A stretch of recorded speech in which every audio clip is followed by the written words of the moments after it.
Chapter 5 The Ruler of Death 1. No traces remained of the deadly battle that had just occurred on the plain. The blood dampening the grass was hidden by the setting sun, and the scent of it was dispersed on a capricious wind. There were two figures standing there who had seemed to come out of nowhere.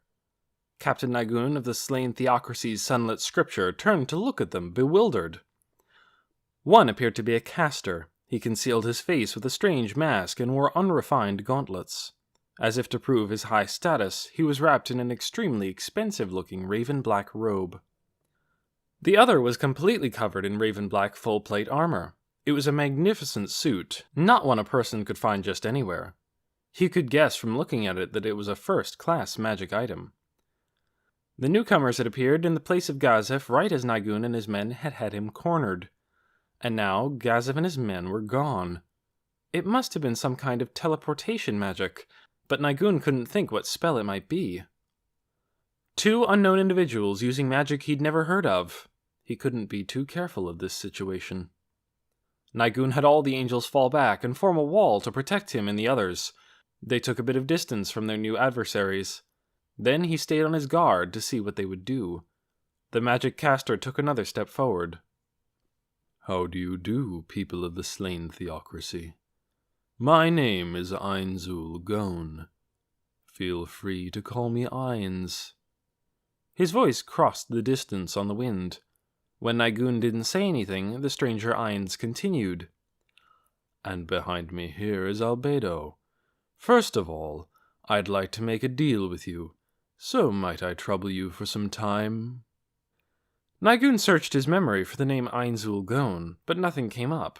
It was possible it was fake. For the time being, he decided to go along with their story and get some information. Having made that decision, Nagun gestured with his chin to continue the conversation. Marvelous. It seems as though you're willing. Thank you. Very well. There is one thing I must say up front, and that is, you cannot win against me. His tone of voice contained absolute certainty. He wasn't bluffing or talking crazy. Ainz believed what he said from the bottom of his heart. Nagun furrowed his brow slightly. This wasn't the kind of thing one would say to slain theocracy elite. Ignorance is a pitiful thing. You'll have to pay for yours. I wonder about that. I've been watching the whole fight. The only reason I came is because I was absolutely certain I'd win. Don't you think I would have forsaken that man if I thought I couldn't beat you? He makes sense. A caster should have other ways to approach the situation. Arcaners, sorcerers, and wizards generally wore only light armor. For that reason, they had a better chance of winning if they avoided close combat and used fly to shoot fireball or some other spell from a distance. So for him to come and meet them face to face meant he must have some trick up his sleeve. How did he interpret my silence? Ainz continued speaking. Now that you understand that, I have some questions. First, a little something I'm curious about. The angels with you appear to be Tier 3 summons, Magic Flame Archangels. Is that right? Why are you asking if you already know? Paying no attention to Nagun's bewilderment, Ainz went on. It seems like you're summoning the same monster as from Yggdrasil, but I'm curious if you call it the same name or not. Most of the monsters in Yggdrasil have names from mythology. I'm pretty sure many angel and demon names are from myths. The most common source of angel and demon names is Christianity. It feels very unnatural for there to be archangels here when you don't have Christianity. It would seem to indicate that there are others like me in this world. I have no idea what he's going on about. Annoyed, Nagun countered with a question of his own. That's enough talking to yourself for now. Time to have you answer a question of mine. What did you do with Stronov? I teleported him into the village. What? He hadn't even been expecting a reply, and the confusion showed in his face. he realized why. "You fool! If you lie, all we need to do is search the village and—" "It is most definitely not a lie. I just answered when you asked, although there is a reason I told the truth." "To plead for your life? If you don't want to waste my time, I'll consider it." No, you misunderstand. Actually, I was listening to your conversation with Captain Gazef. You guys have a lot of gall."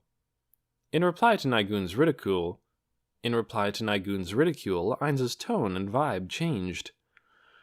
"You declared you would kill the villagers that I took the time to save. Does that strike you as a very nice thing to do?" Ainz's robe flapped dramatically in the wind. The same gust maintained its force and blew through Nigun and his group as well.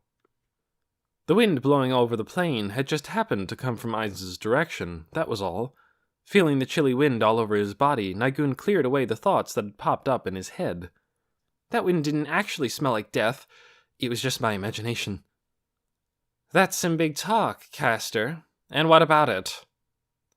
Although he was feeling a bit overwhelmed, he maintained his taunting attitude with a sneer.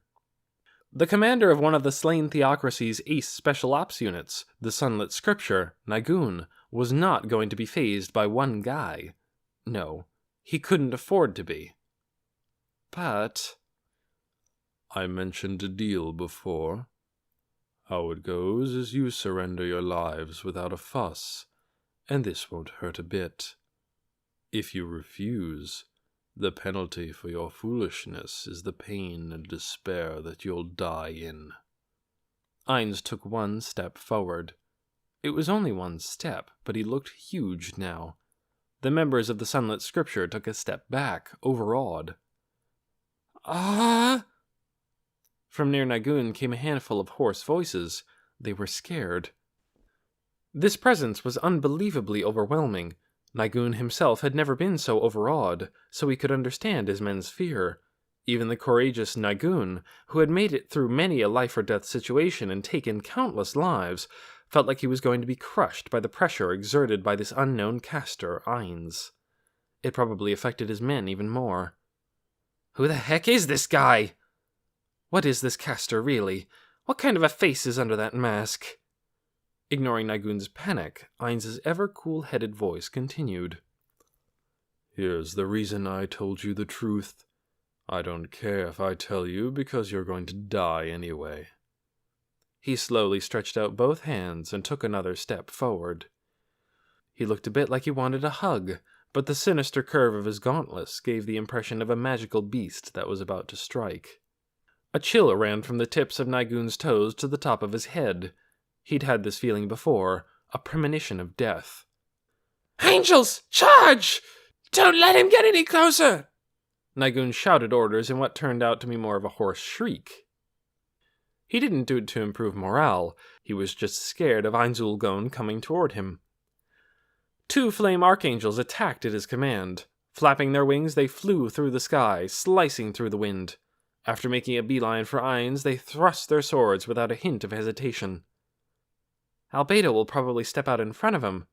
That's what everyone was thinking, but they couldn't believe their eyes. Not because something happened, just the opposite. They didn't do a thing. Ainz took both swords without moving a muscle. He didn't even use magic, evade, get shielded, or defend. He didn't do a single thing but get stabbed. Surprise turned to ridicule. His presence, how strong he was, it had all been just talk. It wasn't that Albedo hadn't tried to protect him. Surely the angels had just been too fast. Once their jig was up, these two weren't so tough.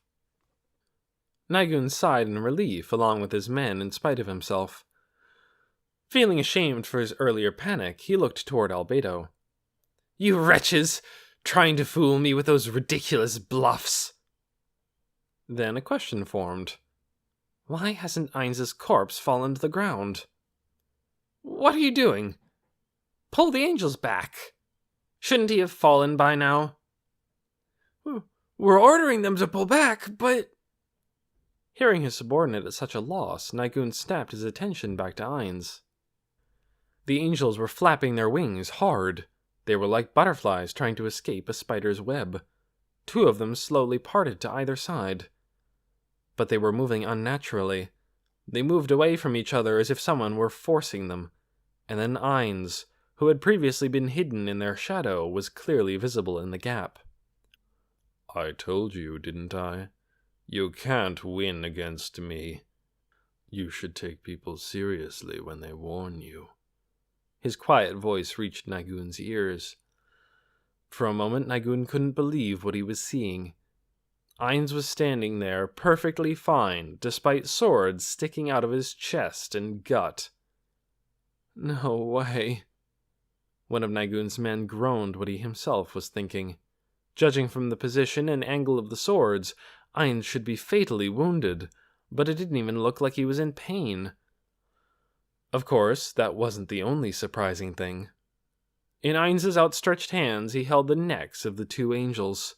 They were struggling to escape, but he wasn't letting go. This can't be, someone mumbled.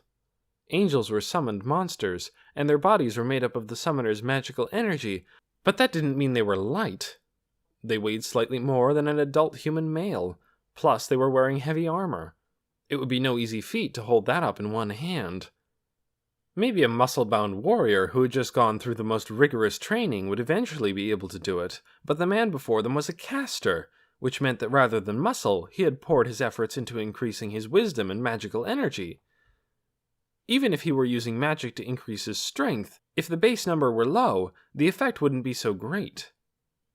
So why would he do it? And more than that, why is he fine with 2 swords sticking out of him? This has to be some kind of trick! Of course! There's no way he could be unharmed with 2 swords stuck in him! Shouts went up in a flustered panic. As a special ops unit, they'd been to the brink of death many times and survived harsh battles, but they'd never seen anything like this. It would have been impossible even for the angels they summoned. As Nagun's and his men's confusion deepened, a calm, even voice of someone who must not have been experiencing pain reached their ears. Greater physical damage immunity. It's a passive skill that makes me immune to damage from low-level monsters and weapons that don't have a ton of data. It can only nullify attacks from up to level 60. In other words, any level above that, and it wouldn't have any defensive effect whatsoever. I'd take damage like normal. It's all or nothing. But it seems like it's been pretty useful, huh? Now then, these angels are in my way. Ainz took the 2 angels he was holding and smashed them into the ground with tremendous force. He'd put so much power into it that it felt like the earth shook along with the slamming noise. The angels died, turning into countless particles of light, and disappeared. Naturally, their swords also disappeared. I thought if I could figure out the reason the angels are named the way they are, I could figure out why you can use Yggdrasil magic. But I guess I won't worry about that right now. Nagun's opponent straightened up slowly, still muttering nonsense. That nonsense was part of his mysterious horror. Nagun swallowed hard. Okay. Have you had your fill of this dull child's play? I take it you refuse to make a deal with me. So, now it's my turn. Ainz the angel killer straightened his posture and stretched out his hands, as if to show he wasn't carrying anything. In the uncomfortable silence, his words felt infinitely loud. Here I go. This is a massacre. Nagun felt like he'd been stabbed in the back with an icicle and wanted to throw up. He felt something that as a veteran slaughterer he'd never felt before. We should retreat. Fighting with Ainz without knowing for sure we can win is too dangerous. But he dismissed that gut feeling. They'd had Gazef cornered a moment ago. They couldn't just watch their prey get away now. Ignoring the warning from deep down, he shouted orders. On angels! Attack! Now! All the Flame Archangels abruptly headed for Ainz. You guys really like to play, huh? Albedo, fall back. Nagun heard Ainz's awfully calm and collected voice say in the midst of the angel attack. He didn't seem the least bit anxious about having no way to escape the angels that were bearing down on him from all directions. It seemed like he was about to be skewered by countless swords, but before that could happen, he cast a spell. Negative burst. The earth rumbled below them. All at once, a wave of black, like the reverse of light, with Ainz at its center, swallowed up the area. The pulse took all of a moment, and the results of it were instantly clear. This can't be! Somebody's voice was carried on the wind. The scene before them was that unbelievable. There had been more than 40 angels. They were all obliterated by the wave of black light. It hadn't been counter-magic to cancel the summons. The way the angels had been blown away by the black wave meant damage. In other words, he'd wiped out the angels with damage-dealing magic. A violent chill went through Nigun's entire body. Gazef Stronov flitted across the back of his mind, along with the words he'd said. The foolish one is you. There's someone in that village who is stronger than me. His power is so unfathomable. I'm not sure all of you would be enough to take him. There's no way he'll be able to kill the villagers if he's protecting them. The words matched the scene before his eyes. That can't be possible. Nigun dismissed Gazef's words from his head and frantically talked himself down. The strongest group he knew of was the Black Scripture, and their members could wipe out angels. So all he had to do was keep in mind that Ainz was at least as powerful as them. Even if he was Black Scripture level strong, with their numbers they should be able to take him. But could a Black Scripture member wipe out an angel with just one spell? Nigun shook his head and cleared away his questions. He couldn't ask that now. If he realized the answer, he wouldn't have any way to proceed. So he put his hand on his breast pocket and took courage from the magic item inside. He was convinced that as long as he had that, they'd be all right. His men, who didn't have that support, were coping in a different way. What the hell? He's a monster! Upon seeing that their angels were useless, they began shooting off any spell they felt they could rely on, shrieking all the while. Charm Person! Iron Hammer of Righteousness! Hold! Fire Rain! Emerald Sarcophagus! Shockwave! Stalagmite Charge! Open Wounds! Poison! Fear! Curse! Blindness! They threw all kinds of spells Ainz's way. Through the hail of magic, he kept his relaxed attitude. As I thought, these are all spells I know. Who taught them to you? Someone from the slain theocracy? Or someone else? There are just more and more things I want to ask. A being who can kill angels in one shot and can't be harmed with magic. Nigun felt like he was trapped in a nightmare. Ah! Driven mad by the ineffectiveness of their magic, one of his men took out a slingshot and, emitting a strange scream, launched a pellet. Nigun wondered what effect that could possibly have against a guy who was fine being run through with 2 angel swords, but he didn't stop him. The heavy iron pellet flew straight toward Ainz with enough destructive force to easily break a human's bones. Suddenly there was a sound like an explosion. 1 moment. It only took 1 moment. They were in the middle of a battle, so it wasn't as if they'd looked away. Yet there was Albedo, who should have been behind Ainz, standing firmly in front of him.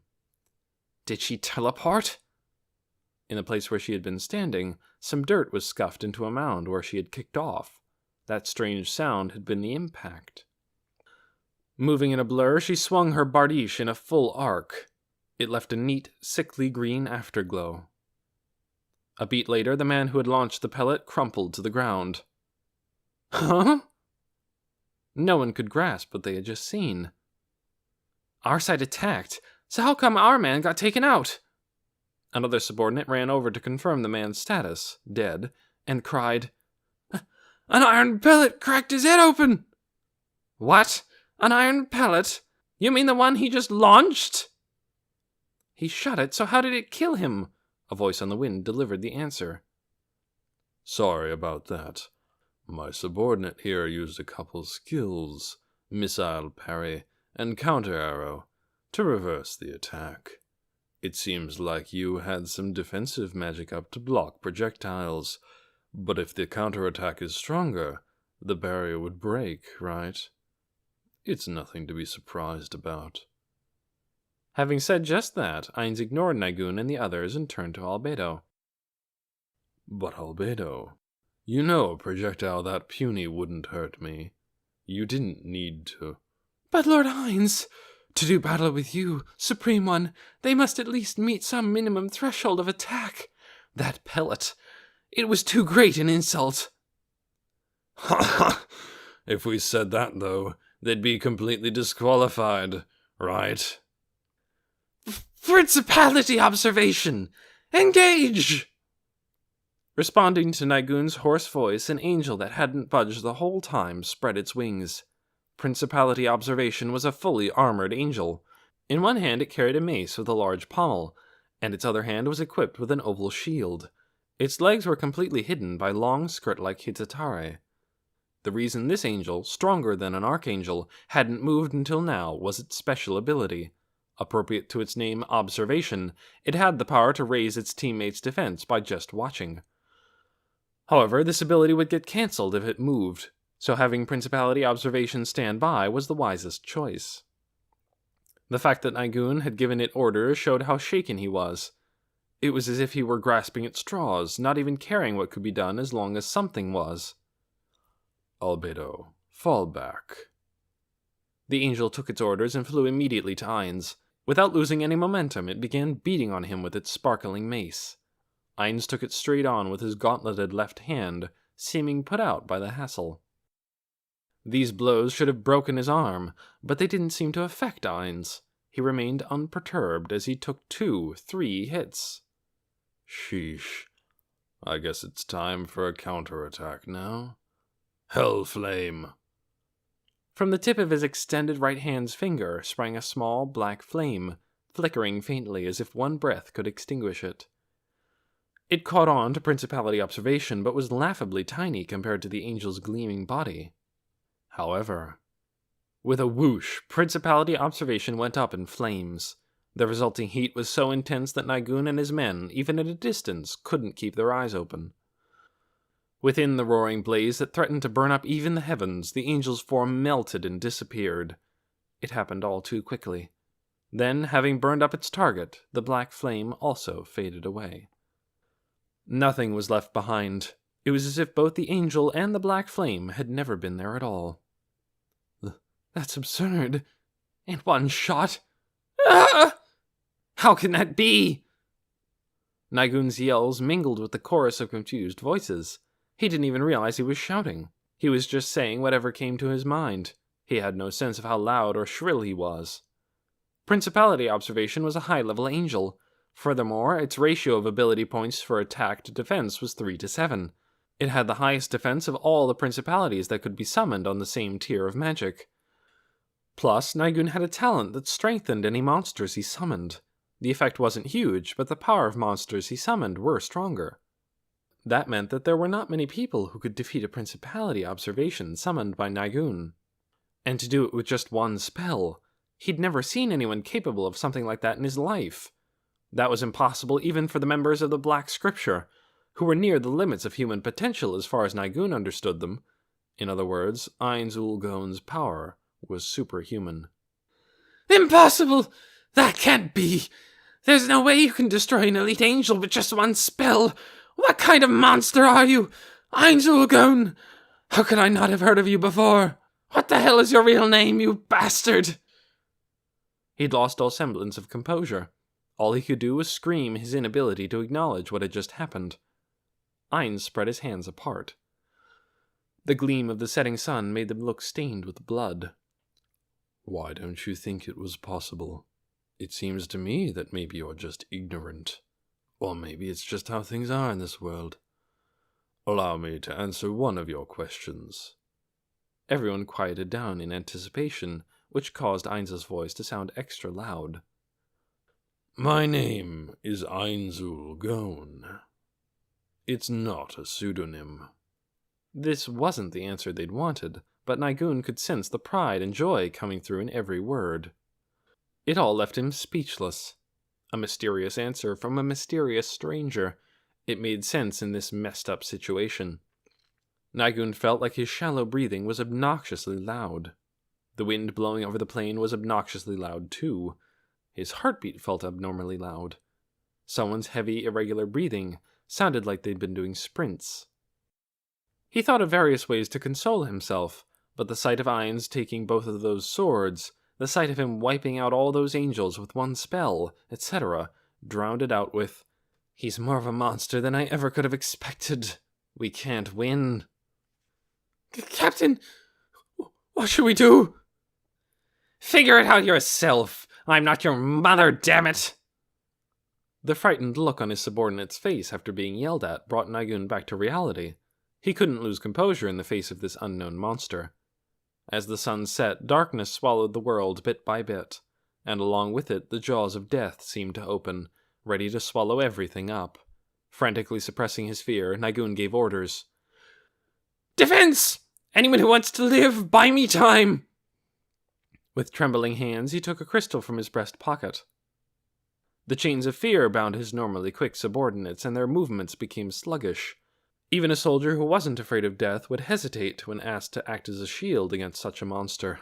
But he had to get them to buy him some time, nevertheless. 200 years ago, when an evil spirit had been terrorizing the continent, a single angel was said to have destroyed it. Sealed in this crystal was magic to summon that most powerful angel. It had the capacity to take out an entire city with ease. Nagun had no idea what it cost or how much effort was needed to summon this angel, but if he could kill this unfathomable foe, Ainzul Gon, then it would be worth it. More than anything, they'd all be doomed if he didn't use the crystal and then Ainz stole it. Those were the excuses he used in his head. In reality, he was just scared to become a lump of meat like the many beings he'd slayed. "I'm going to summon the highest level angel! Buy me time!" Dangling that carrot perked his men right up. Their flame of hope blazed, and Ainz must have noticed, but he didn't do anything to stop it. He was just muttering things Nagun couldn't understand. "So he has a crystal with magic seals inside? From the sparkle, it doesn't seem to be a super tear, and it's probably an item we had in Yggdrasil, so the highest level angel would be Seraph class? Albedo, use some skills to guard me. I highly doubt it would be a Seraph Sphere, but even if it were a Seraph the Empyrean, we'd have to fight with all we've got. Or I wonder if it could be a monster specific to this world?" While Ainz stood, unmoving, the crystal glittered in Nagun's hands as it broke down, as crystals did when used. Then it was as if a sun that had been trying to hide suddenly appeared at ground level. The plain was filled with an explosive white light, and a faint scent tickled everyone's nostrils. The legendary angel of whom tales had been told throughout the ages arrived before him, and Nagun reacted joyously. "Behold, the noble Dominion authority!" The angel was a cluster of sparkling wings. Inside, a hand was holding the symbol of sovereignty, a scepter, but besides that, there were no legs or a head or anything else. Its appearance was certainly strange, but no one could doubt that it was holy. From the moment it showed itself, the air was purified. Before this supremely good being, Nagun's subordinates' emotions exploded and they burst into applause. "This will be able to kill Ainzul Gon. It's his turn to be scared. Know your folly before the power of the gods." Faced with the object of their delight, it was all Ainz could do to string a few words together. "That's it? This is you getting serious? This angel? Is the ace up your sleeve?" Ainz's astonishment banished Nagun's insecurity from earlier. He started to even feel pretty good. "Yes, that's right. This is the highest level angel. I know you can't help but be frightened. Normally it'd be a waste to use something like this, but I took the liberty of deciding you were a worthy adversary." "What the heck?" Ainz slowly raised a hand and put it over his mask. Nagun could see the gesture only as stemming from despair. "Ainzul Gon, I summoned the highest level angel against you. I respect you as an opponent. Take pride in that. You are a tremendously powerful caster." He solemnly shook his head. "Honestly, I'd like to welcome you as a brother. It would be great to have someone as powerful as you for an ally, but forgive me. My orders this time don't allow for that. But we will remember you, the caster who forced us to summon the highest level angel." In response to Nigun's admiration came a cold voice. "This is truly ridiculous." What? Nigun couldn't comprehend what had just been said. From his point of view, Ainz was nothing more than an offering to this angel, but he seemed far too relaxed. "Albedo, I'm sorry for actually taking precautions against this kid's stuff. You even used some skills for me." "It was nothing, Lord Ainz. If you consider the possibility that something more than we were expecting could have been summoned, it makes sense that we should try to lower the chance you would be injured as much as possible." Well, you're right, of course. Even so, I can't believe that this is all they could muster. I'm stunned. The two of them were giving off the strong indication that even bothering with Nigun and his men any longer was absurd. Nigun began to get hot under the collar. "How can you act this way before the highest level angel?" He bellowed at them as they chatted in a leisurely manner, ignoring it. His delight was cancelled out by their overwhelmingly superior attitude, and his previous insecurity and fear returned. Ainz Ulgon couldn't possibly surpass even the highest level angel, could he? "No, it can't be! It can't be! It cannot be! No one should be able to beat this angel! It even beat an evil spirit! No human can win against this angel! You must be bluffing! This has to be a bluff!" Nigun no longer had the means to control his emotions. He couldn't accept that there could be an enemy of the slain theocracy who was stronger than their strongest angel, nor could he accept the fact that that enemy was standing in front of him. "Use Holy Smite!" There was a realm of magic humans could never reach, tier 7 and above. In the slain theocracy, they were able to use some of those spells by performing large-scale ceremonies, but a Dominion authority could use them on its own. It wasn't the highest-level angel for nothing. The spell Nigun asked for, Holy Smite, was a tier 7 spell. In other words, it was a spell of ultimate power. Okay, I won't budge, so bring it on. Will you be satisfied then? Ainz's response was totally easygoing. It was as if he were yielding at a stop sign. That attitude frightened Nigun. This angel was the strongest being on the continent, possessing ultimate power. It had even defeated an evil spirit. There shouldn't be any way to take it out. But what if there were? What if the mysterious caster before me right now could do it? That would mean that this man is far stronger than an evil spirit. How could such a powerful overlord exist? In response to its summoner's wish for an all-out attack, the Dominion Authority's scepter shattered. The shards began slowly revolving around the angel. Aha! A once-per-summons special ability that amplifies spell power. It seems Dominion abilities are also the same as in Yggdrasil. Holy Smite! The spell was cast, and a column of light shone down. At least, that's what it looked like. With a roar, the pale, pure light enveloped Ainz as he held a hand up like a visor. The 7th tier. This was a spell impossible for a human to cast. Beings of evil would be cleansed by absolute purity. Even if they were good, they would meet the same fate. It was just a difference of whether a little bit of them would be left over, or they would be completely expunged. That's what a spell that transcended human potential could do. It would be strange if it couldn't do something like that. But Ainz was fine. The monster had neither been expunged, nor fallen to the ground, nor burned to a crisp, nor anything else. He was standing there on his 2 feet. He was even cackling. Just what I'd expect from a spell cast by a being strong against evil. So this is what it's like to take damage. This is pain, then. I see. But even in pain I can think clearly, and my movements are not inhibited. The column of light faded despite not having done much of anything. Marvelous. Yet another experiment completed. His voice was unconcerned. No, it actually sounded content somehow. Realizing that, All Nigun and his men could do was twitchily grin. There was, however, one person who was furious. "You lower! You base scum!" A shriek cut through the air, its source Albedo. "You lower life form bastards! How dare you cause our loved and respected master, Lord Hines, the man I love, the man I super love, to be in pain?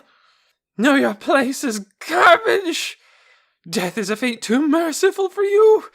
I'm going to give you the maximum pain that exists in this world, and mess with you till you go insane. I'm going to burn your limbs off with acid, make mincemeat of your man bits, and force feed it to you. When you recover, use magic to heal him.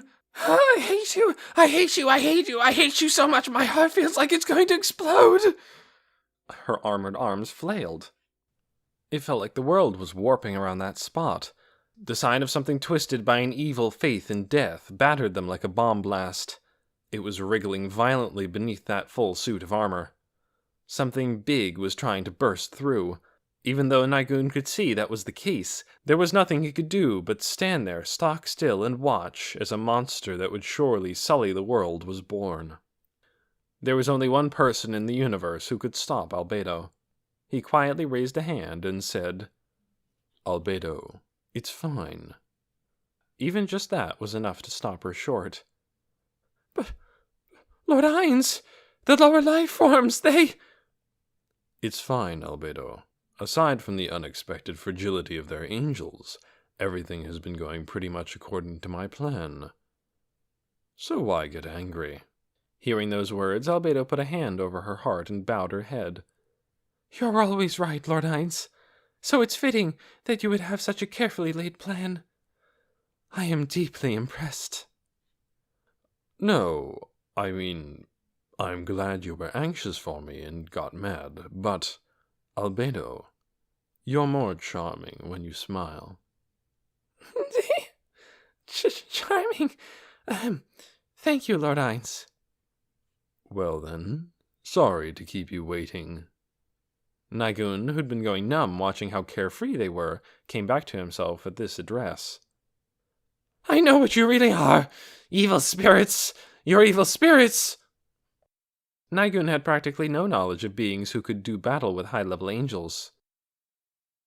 There were the 6 gods, which included the one he believed in. The king of dragons, the most powerful race, dragon lords. The legendary monsters who were supposedly so strong that they could take out a country, nation breakers, and evil spirits. It was said that the 13 heroes defeated the evil spirits and sealed them away. It made the most sense to Nigun to consider that blast just a moment ago the seal on an evil spirit being broken.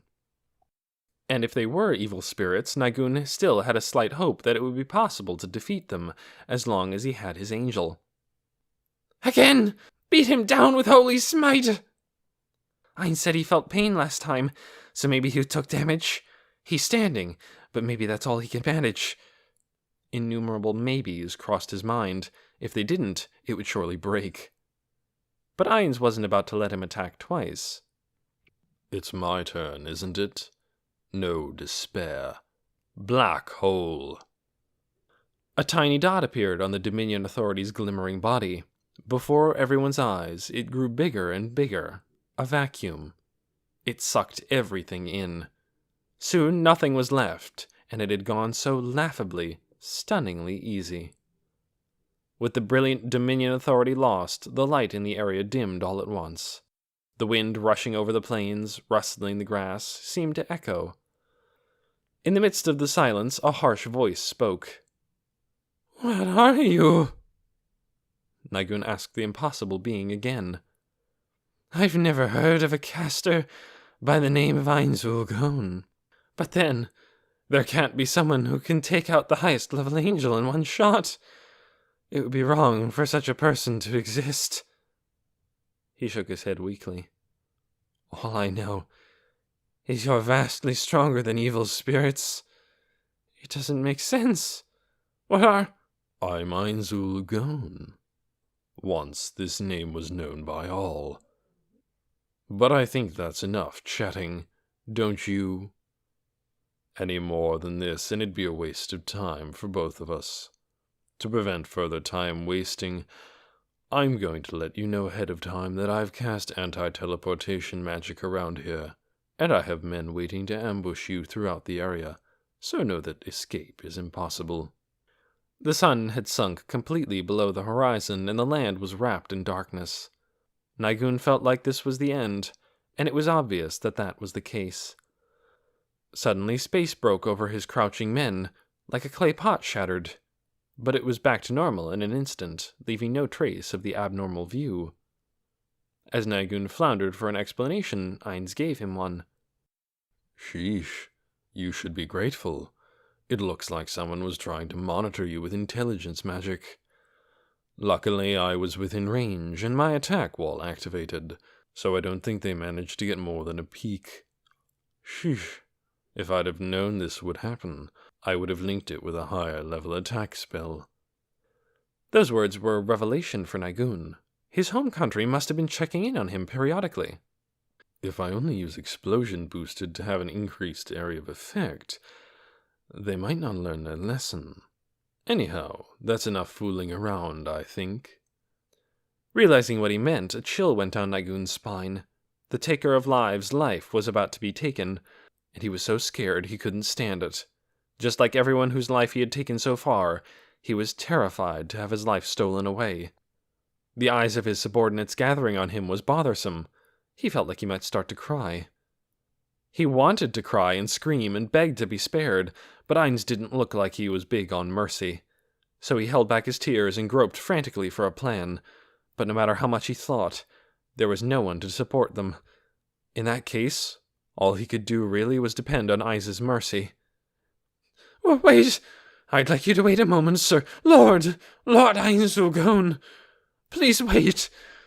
I want to make a deal. I swear you'll come out ahead. I'll pay you whatever you want if you'll spare our lives. No, even just my life." In his peripheral vision, he could see his subordinates staring agape at him.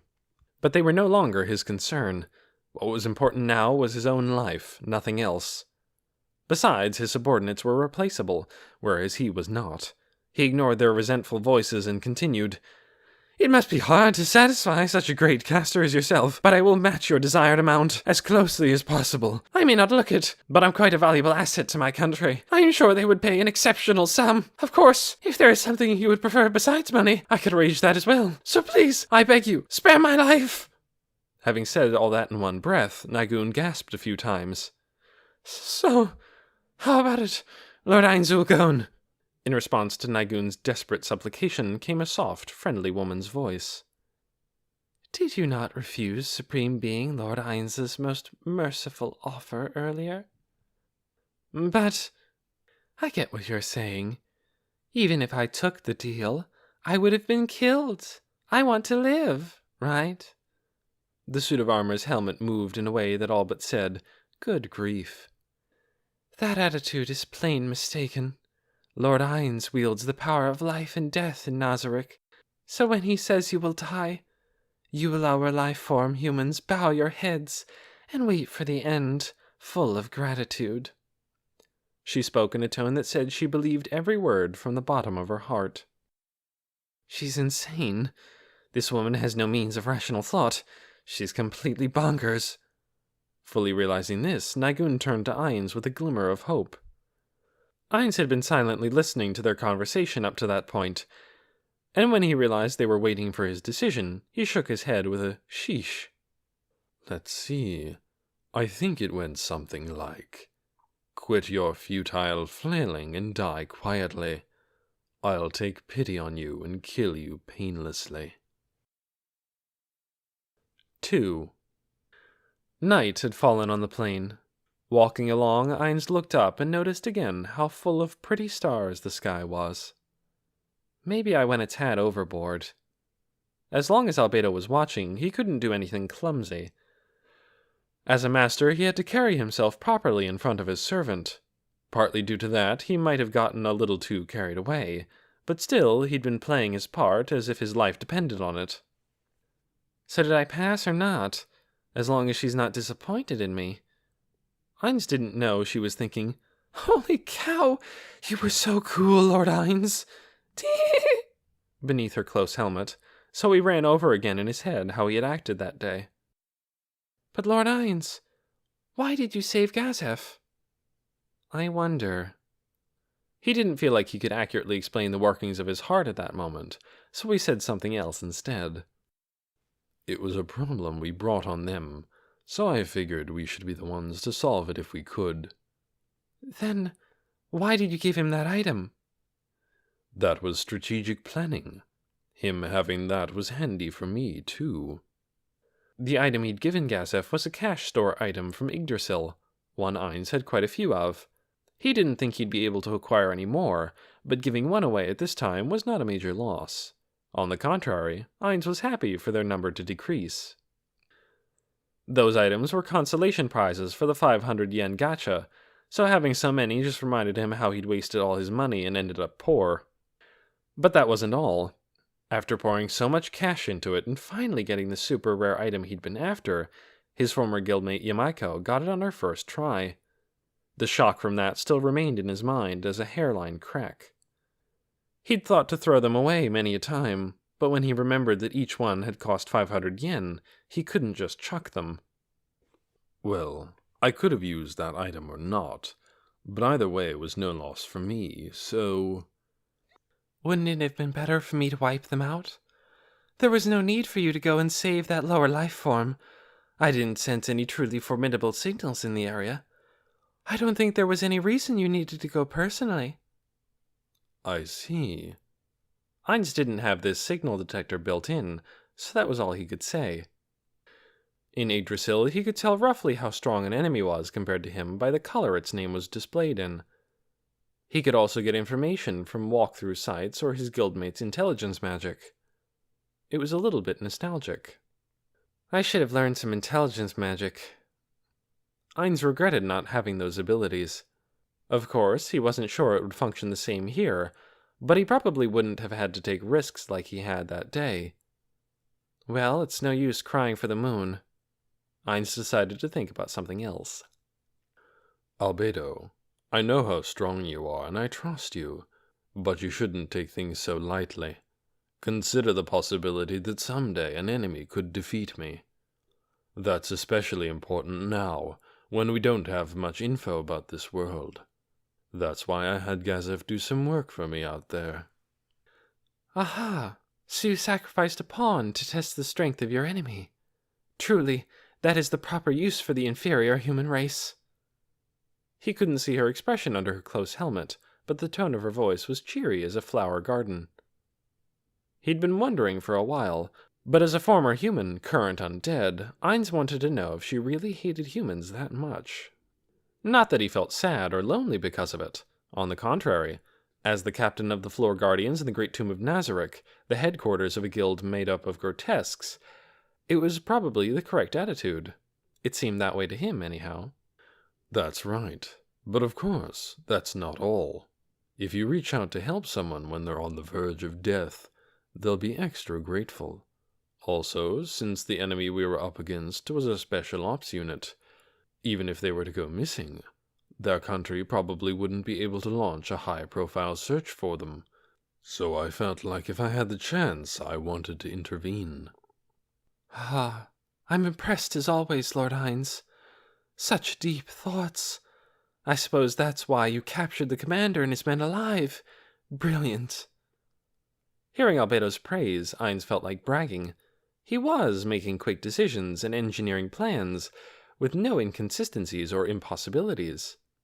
Maybe I'm executive material after all, he was thinking, all self-congratulatory, until he heard Albedo's concerned voice. But, Lord Ainz, I wonder if perhaps taking both of those angel swords was not the best course of action. Oh? I figured I had confirmed that greater physical damage immunity was working against those knights outside the village when we first arrived in Kugane. Yes, that is as you say. I witnessed it with my own eyes.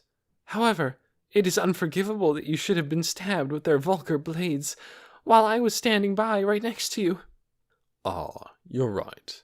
I acted without thinking of you, even though I was having you protect me.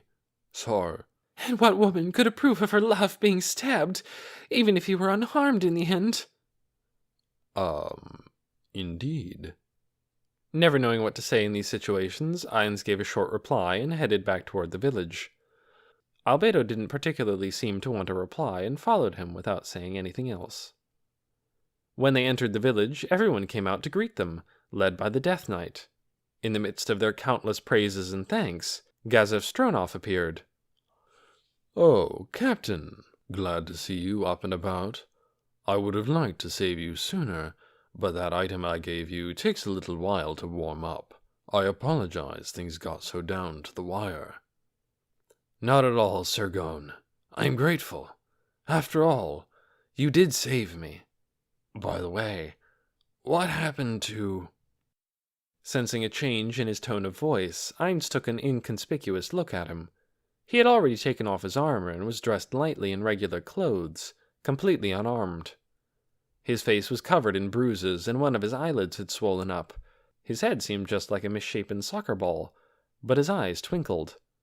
When Ainz looked away slightly, as if it were too bright, he spotted a ring on Gazef's left ring finger. He's married. I'm glad we didn't make his wife cry, Ainz thought as he continued his act.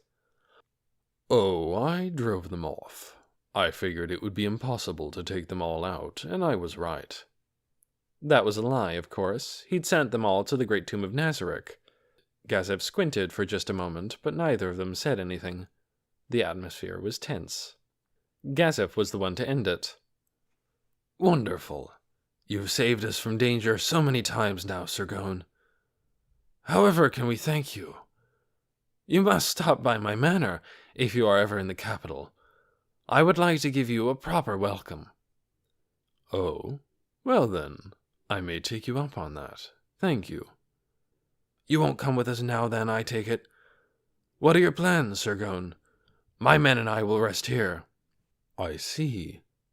As for me, I intend to head out, although I haven't decided where I'll go yet.